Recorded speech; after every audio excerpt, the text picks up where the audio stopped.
അസ്സലാമു അലൈക്കും വറഹ്മത്തുള്ളാഹി വബറകാതുഹു. പ്രിയപ്പെട്ട സഹോദരീ സഹോദരന്മാരെ, ലാ ഇലാഹ ഇല്ലല്ലാഹ് എന്നത് ഇസ്ലാമിൻ്റെ ഏറ്റവും പ്രധാനപ്പെട്ട കാര്യമാണ്.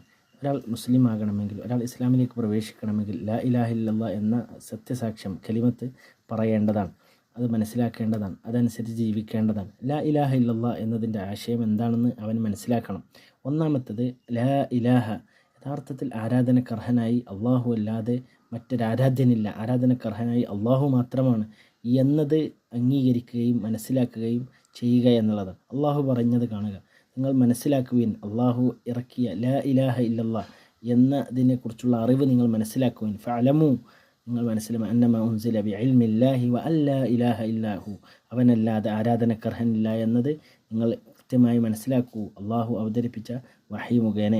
ഇത് നിർബന്ധമായി മനസ്സിലാക്കേണ്ട ഒരു കാര്യമാണ്. ലാ ഇലാഹ ഇല്ലല്ലാഹ് എന്ന കലിമത്ത്